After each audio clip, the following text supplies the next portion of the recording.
ನಿನ್ನೆ ಈ ಹೊತ್ತಿಗೆ ರಾಜ್ಯ ಕಾಂಗ್ರೆಸ್ನಲ್ಲಿ ಗೊಂದಲಗಳಿತ್ತು. ಇವತ್ತು ಆ ಗೊಂದಲಗಳನ್ನು ಬಗೆಹರಿಸಿಕೊಳ್ಳುವಲ್ಲಿ ರಾಜ್ಯ ಕಾಂಗ್ರೆಸ್ ಯಶಸ್ವಿಯಾಗಿದೆ. ಮಂತ್ರಿ ಸ್ಥಾನಕ್ಕೆ ರಾಜೀನಾಮೆ ಕೊಟ್ಟಿದ್ರು ರಾಮಲಿಂಗಾರೆಡ್ಡಿ, ಅಸಮಾಧಾನದಿಂದ ಮಾತನಾಡಿದ್ರು ಮುನಿಯಪ್ಪ, ಕೆಜೆ ಜಾರ್ಜ್ ಕೂಡ ಮುನಿಸಿಕೊಂಡಿದ್ರು ಅನ್ನೋ ಮಾಹಿತಿ ಇತ್ತು. ಆದರೆ ಅದು ಎಲ್ಲವನ್ನೂ ಕೂಡ ಈ ಹಂತದಲ್ಲಿ ಸರಿ ಮಾಡಿಕೊಳ್ಳುವಂಥ ಪ್ರಯತ್ನದಲ್ಲಿ ಕಾಂಗ್ರೆಸ್ನ ನಾಯಕರು, ಅದು ಮುಖ್ಯಮಂತ್ರಿ ಡಿ ಕೆ ಶಿವಕುಮಾರ್ ಮತ್ತು ಕಾಂಗ್ರೆಸ್ನ ಹೈಕಮಾಂಡ್ ರಣದೀಪ್ ಸುರ್ಜೇವಾಲಾ ಅವರೇ ಮುಂದೆ ನಿಂತು ಸಮಸ್ಯೆಯನ್ನು ಬಗೆಹರಿಸುವಂಥ ಕೆಲಸವನ್ನು ಮಾಡಿದ್ದಾರೆ. ಆ ಮೂಲಕ ರಾಮಲಿಂಗಾರೆಡ್ಡಿಯವರು ತಾವು ಮಂತ್ರಿಯಾಗಿ ಮುಂದುವರಿಯೋದನ್ನು ಖಚಿತಪಡಿಸಿದ್ದಾರೆ. ಏಷ್ಯಾನೆಟ್ ಸುವರ್ಣ ನ್ಯೂಸ್ ಜೊತೆಗೆ ಅವರು ಇವತ್ತು ಮಾತನಾಡಿದ್ರು ಕೂಡ. ರಾಜ್ಯ ಕಾಂಗ್ರೆಸ್ ಪಾಳೆಯದಲ್ಲಿ ಖಾತೆ ಖ್ಯಾತೆಗೆ ಪೂರ್ಣ ವಿರಾಮನ ಅಲ್ಪ ವಿರಾಮನ ಗೊತ್ತಿಲ್ಲ. ಒಂದಂತೂ ಸ್ಪಷ್ಟ, ಈ ಹಂತಕ್ಕೆ ಗೊಂದಲ ಬಗೆಹರಿದಿದೆ. 2 ದಿನಗಳ ಹೈಡ್ರಾಮಾ ಇವತ್ತು ಅಂತ್ಯ ಕಂಡಿದೆ. ಸುರ್ಜೇವಾಲಾ ಅವರ ಜೊತೆಗೆ ಮಾತುಕತೆಯ ಬಳಿಕ ರಾಮಲಿಂಗಾರೆಡ್ಡಿ ಸಮಾಧಾನಗೊಂಡಿದ್ದಾರೆ ಮತ್ತು ಕೊಟ್ಟಿರುವಂತ ಖಾತೆಯನ್ನ ನಿಭಾಯಿಸಿಕೊಂಡು ಹೋಗ್ತೀನಿ ಅನ್ನೋ ಹಂತಕ್ಕೆ ಬಂದಿದ್ದಾರೆ. ಬೆಂಗಳೂರು ನಗರಾಭಿವೃದ್ಧಿ ಖಾತೆಯ ಬಗ್ಗೆ ಅವರು ಕಣ್ಣಿಟ್ಟಿದ್ರು, ಅದು ಸಿಕ್ಕಿಲ್ಲ ಅನ್ನುವಂಥ ಸಿಟ್ಟಿತ್ತು. ರಾಜೀನಾಮೆಯನ್ನ ಪ್ರಕಟಿಸಿದ್ರು, ರಾಜೀನಾಮೆ ಪತ್ರವನ್ನ ತುಷಾರ್ ಗಿರಿನಾಥ್ ಅವರಿಗೆ ತಲುಪಿಸಿದ್ರು ಕೂಡ. ರಾಜೀನಾಮೆಯನ್ನ ಅಂಗೀಕರಿಸಿರಲಿಲ್ಲ. ಈಗ ರಾಮಲಿಂಗಾರೆಡ್ಡಿ ಸುವರ್ಣ ನ್ಯೂಸ್ ಜೊತೆಗೆ ಮಾತನಾಡಿದ್ದಾರೆ. ಇವತ್ತಿಡೀ ದಿನ ಆದಂಥ ಬೆಳವಣಿಗೆಯ ಬಗ್ಗೆ ಮಾತನಾಡಿದ್ದಾರೆ.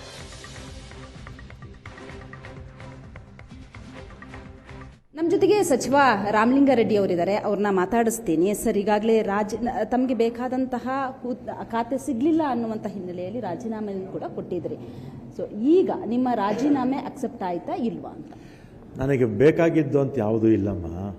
ನಾನು ಯಾವತ್ತೂ ಕೂಡ ಮಂತ್ರಿ ಆಗೋದಕ್ಕೆ ಅಥವಾ ಇಂಥ ಖಾತೆ ಅಂತ ನಾನು ಕೇಳಿರಲಿಲ್ಲ. ಈಗ ಸಂದರ್ಭದಲ್ಲಿ ಹೇಳಿದರು ಮುಂದಕ್ಕೆ ನಿನಗೆ ಕೊಡ್ತೀನಿ ಅಂತ ಅಷ್ಟೇ, ನಾನು ಕೇಳಿರಲಿಲ್ಲ. ಅದು ಏನೋ ಬೇರೆ ಬೇರೆ ರೀಸನ್ನಿಂದ ಸ್ವಲ್ಪ ಗೊಂದಲ ಆಯಿತು. ನಾನು ರಾಜೀನಾಮೆ ಕೊಟ್ಟಿದ್ದೆ. ಆಮೇಲೆ ರಾತ್ರಿ ನಿನ್ನೆ ನಾನು ತಮಿಳ್ನಾಡಿಗೆ ಹೋಗಿದ್ದೆ, ಒಂದು ಕಾರ್ಯಕ್ರಮ ಆಯಿತು. ಆಮೇಲೆ 11 ಗಂಟೆ ಸುಮಾರಿಗೆ ನಾನು ಮುಖ್ಯಮಂತ್ರಿಗಳಿಬ್ಬರು ಕೂಡ ಭೇಟಿ ಮಾಡಿದ್ವಿ. ಆಮೇಲೆ ಮಾತಾಡಿದ್ಮೇಲೆ ಯಾವುದೇ ಕಾರಣಕ್ಕೂ ನಾನು ರಾಜೀನಾಮೆ ಅಕ್ಸೆಪ್ಟ್ ಮಾಡೋದಿಲ್ಲ. ನನಗೆ AICC ಅಧ್ಯಕ್ಷರು ಡೈರೆಕ್ಷನ್ ಕೊಟ್ಟಿದ್ದಾರೆ, ನಮ್ಮ ಹರಿಪ್ರಸಾದ್ ಅವರು ಡೈರೆಕ್ಷನ್ ಕೊಟ್ಟಿದ್ದಾರೆ, ಸುರ್ಜಾ ಅವರು ಡೈರೆಕ್ಷನ್ಸ್ ಕೊಟ್ಟಿದ್ದಾರೆ, ಎಲ್ಲರೂ ಕೂಡ ಡೈರೆಕ್ಷನ್ಸ್ ಕೊಟ್ಟಿದ್ದಾರೆ. ನಿನ್ನ ರಾಜೀನಾಮೆ ನಾನು ಅಕ್ಸೆಪ್ಟ್ ಮಾಡಲ್ಲ ಅಂತ ಭಾಳ ಸ್ಪಷ್ಟವಾಗಿ ಖಂಡಿತವಾಗಿ ಕಡ್ಡಿ ಮುರಿದಂಗೆ ಹೇಳಿಬಿಟ್ರು. ನನ್ನ ಡಿಮ್ಯಾಂಡ್ ಏನೂ ಇಲ್ಲ. ನಾನು ನಿನ್ನೆ ಏನು ಹೇಳಿದ್ನಲ್ಲ ಅದ್ರ ಬಗ್ಗೆ ಏನೋ ಅವರೇ ತೀರ್ಮಾನ ತಗೊಳ್ಳಿ ಮುಂದಕ್ಕೆ. ನೀವು ಹಾಗಿದ್ರೆ ರಾಜೀನಾಮೆಯನ್ನು ವಾಪಸ್ ತಗೊಂಡ್ರ? ರಿಜೆಕ್ಟ್ ಆದಮೇಲೆ ಮುಗಿದೋಯ್ತಲ್ಲ, ಅದು ಏನು ಅಧಿಕೃತವಾಗಿ ವಾಪಸ್ ತಗೋಬೇಕು ಅಂತೇನೇ ಇಲ್ಲ. ಅಕ್ಸೆಪ್ಟ್ ಮಾಡಿದ್ಮೇಲೆ ರಿಜೆಕ್ಟೆಡ್ ಅಂದರೆ ಮುಗಿದೋಯ್ತು ಅಷ್ಟೇ. ಅದೇನು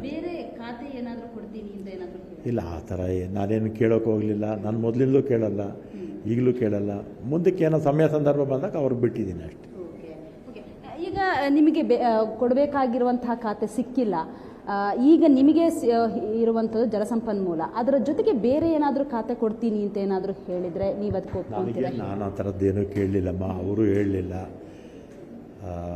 ಅವ್ರಿಗೆ ಬಿಟ್ಟಿದ್ದೆ ಅಷ್ಟೇ, ಅವ್ರಿಗೆ ಬಿಟ್ಟಿದ್ದು. ನಾನೇನು ಯಾವತ್ತೂ ಒತ್ತಾಯ ಮಾಡಿ, ಇವತ್ತೆಲ್ಲ ಯಾವತ್ತೂ ನಾನು ಯಾರನ್ನೂ ಕೂಡ ಒತ್ತಾಯ ಮಾಡಿ ಯಾವುದೂ ಕೇಳಲಿಲ್ಲ, ಈಗಲೂ ಕೇಳಲ್ಲ. ಅವ್ರಿಗೆ ಬಿಟ್ಟಿದ್ದೆ ಅಷ್ಟೆ. ಯಾವುದು ಕೊಟ್ಟರು ಆಗುತ್ತೆ. ಅದು ನೆನ್ನೆ ನಾನು ಹೇಳಿರ್ತಕ್ಕಂಥ ವಿಚಾರ ಅವ್ರ ತಲೆನಾಗ ಹಾಕಿದ್ದೀನಿ. ಸಮಯ ಸಂದರ್ಭ ಬಂದಾಗ ನೋಡ್ಕೊಳ್ತಾರೆ ಅಷ್ಟೇ. ಅಂದರೆ ಆ ರೀತಿ ಏನಾದರೂ ಹೇಳಿದ್ರೆ ಮುಂದಿನ ದಿನದಲ್ಲಿ ಏನಾದರೂ ನಿಮಗೆ ಹೇಳಿದ್ದೀನಿ, ಸಮಯ ಸಂದರ್ಭ ಬಂದಾಗ ನೋಡ್ಕೊಳ್ತೀವಿ ಅಂತ ಹೇಳಿದ್ದಾರೆ ಅಷ್ಟೇ. ನಾನೇನು ಅದನ್ನು ಒತ್ತಾಯ ಮಾಡೋಕ್ಕೆ ಹೋಗಲ್ಲ. ಇಂಥ ಖಾತೆ ಕೊಡಿ ಅಂತಲೂ ನಾನು ಕೇಳಲಿಲ್ಲ. ಹಾಗಿದ್ರೆ ಮುಂದಿನ ದಿನದಲ್ಲಿ ಖಾತೆ ಸಿಗುತ್ತೆ ಅನ್ನುವಂಥದ್ದು ನಂಬಿಕೆ ಇದೆಯಾ ಸರ್ ನಿಮಗೆ? ಅದ್ರ ಬಗ್ಗೆ ತಲೆ ಕೆಡಿಸ್ಕೊಳ್ಳೋದು ಬೇಡಮ್ಮ. ಸರ್, ಈಗ ಸದ್ಯಕ್ಕೆ ಇರುವಂತಹ ಗೊಂದಲ ಎಲ್ಲವೂ ಕೂಡ ಬಗೆಹರಿದಿದೆಯಾ? ಬಗೆಹರಿದಿದೆ. ಇನ್ನು ಅವರು ರಾಜೀನಾಮೆ ಅಕ್ಸೆಪ್ಟ್ ಮಾಡ್ಕೊಳ್ಳಲ್ಲ ಅಂದರೆ ನಾನೇನು ಮಾಡೋಕ್ಕಾಗತ್ತೆ? ಎಲ್ಲರೂ CMಗೆ ಹೇಳ್ಬಿಟ್ಟು ಡೈರೆಕ್ಷನ್ಸೇ ಕೊಟ್ಬಿಟ್ಟವ್ರೆ, ಅಕ್ಸೆಪ್ಟ್ ಮಾಡಬಾರ್ದು ಅಂತ ಹೇಳ್ಬಿಟ್ಟಿದ್ದಾರೆ. ಮುಂದೆ ಮತ್ತೆ ಏನಾದರೂ ಭೇಟಿ ಮಾಡೋದಕ್ಕೆ ಏನಾದರೂ ಹೇಳಿದ್ರೆ ಮಾಡಲಿಲ್ಲ ಸದ್ಯಕ್ಕೆ? ಇಲ್ಲಮ್ಮ, ಏನಿಲ್ಲ. ನಿಮ್ಮ ಕಾರ್ಯಕರ್ತರಿಗೂ ಕೂಡ ತುಂಬ ಬೇಜಾರಾಗಿತ್ತು.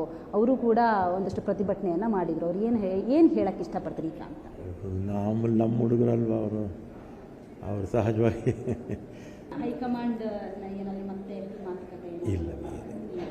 ಸದ್ಯಕ್ಕೆ ಗೊಂದಲ ಇದೆ. ನಾನು 3 ವರ್ಷ ಮಿನಿಸ್ಟರ್ ಆಯ್ತಲ್ವಾ, ನಾನು ದೆಹಲಿಗೆ ಹೋಗಿರೋದು 3 ಸಲ, 3 ಸಲನೂ ಅಧಿಕೃತವಾಗಿ ಹೋಗಿರೋದು ಅಫಿಷಿಯಲ್ ಡ್ಯೂಟಿ ಮೇಲೆ. ನಾನು ರಾಜಕೀಯಕ್ಕೆ ಡೆಲ್ಲಿಗೂ ಹೋಗಲ್ಲ, ಯಾರನ್ನೂ ಮೀಟು ಮಾಡಲ್ಲ, ಇಲ್ಲಿ ಬಂದಾಗ ಮೀಟ್ ಮಾಡ್ತೀನಿ ಅಷ್ಟೇ. ರಾಜಕೀಯ ಮಾಡೋಕ್ಕೆ ಯಾವ ಲಾಬಿನೂ ಮಾಡಲ್ಲ. ಸದ್ಯಕ್ಕೆ ಯಾವ ಖಾತೆಯನ್ನು ಕೊಡ್ತಾರೆ ಅದನ್ನು ನಿರ್ವಹಿಸ್ತೀರಿ ಹಾಗಿದ್ರೆ? ಕೊಡ್ತಾರೆ. ಇನ್ನೂ ನೆಕ್ಸ್ಟು 20 ಜನ ಎಕ್ಸ್ಪೆನ್ಷನ್ ಆಗುತ್ತಲ್ಲ, ಆ ಸಂದರ್ಭದಲ್ಲಿ ಏನಾದರೂ ಆಗ್ಬೋದು. Thank you. ಇದು ಸಚಿವ ರಾಮಲಿಂಗಾರೆಡ್ಡಿ ಅವರ ಮಾತು. ಬೆಂಗಳೂರಿನಿಂದ ಕ್ಯಾಮರಾ ಪರ್ಸನ್ ರವಿ ಜೊತೆಗೆ ಮಮತಾ ಮರದಾಳ, ಏಷ್ಯಾನೆಟ್ ಸುವರ್ಣ ನ್ಯೂಸ್. ಅಲ್ಲಿಗೆ ರಾಮಲಿಂಗಾರೆಡ್ಡಿ ಅವರು ನಿನ್ನೆ ರೆಬಲ್ ಆಗುವಂಥ ಮುನ್ಸೂಚನೆಯನ್ನು ಕೊಟ್ಟಿದ್ರು. ತಮ್ಮ ಯಾವತ್ತಿನ ಶಾಂತ ಸ್ವಭಾವಕ್ಕೆ ವಿರುದ್ಧವಾಗಿ ಗರಂ ಆಗಿದ್ರು, ಅಸಮಾಧಾನಗೊಂಡಿದ್ರು. ರಾಜೀನಾಮೆಯ ವಿಚಾರದಲ್ಲೂ ಮಾತನಾಡುವಾಗ ನಾನು ಹೋಗಲ್ಲ ವಿಧಾನಸೌಧಕ್ಕೆ, ನಮ್ಮವರ ಹತ್ರ ಕೊಟ್ಟು ಕಳಿಸ್ತೀನಿ ರಾಜೀನಾಮೆ ಪತ್ರವನ್ನು, ತುಷಾರ್ ಗಿರಿನಾಥ್ ಅವರಿಗೆ ತಲುಪಿಸ್ತಾರೆ ಅನ್ನುವಷ್ಟು ಸಿಟ್ಟಿತ್ತು ರಾಮಲಿಂಗಾರೆಡ್ಡಿ ಅವರಿಗೆ. ಬಟ್ ಅದನ್ನು ಕಾಂಗ್ರೆಸ್ ನಾಯಕರು ನೀಟಾಗಿ ಮ್ಯಾನೇಜ್ ಮಾಡಿದ್ರು ಅಂತ ಅನಿಸುತ್ತೆ. ನಿನ್ನೆ ರಾತ್ರಿ ಮುಖ್ಯಮಂತ್ರಿ ಡಿ ಕೆ ಶಿವಕುಮಾರ್, ಇವತ್ತು ಬೆಳಗ್ಗಿನಿಂದ ಮಧ್ಯಾಹ್ನದವರೆಗೆ ರಣದೀಪ್ ಸುರ್ಜೇವಾಲಾ.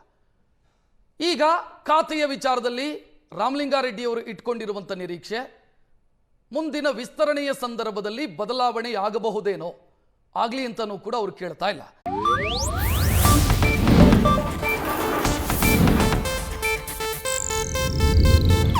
ಇದು ಏಷ್ಯಾನೆಟ್ ನ್ಯೂಸ್ ನೆಟ್ವರ್ಕ್ ಪ್ರಸ್ತುತಿ.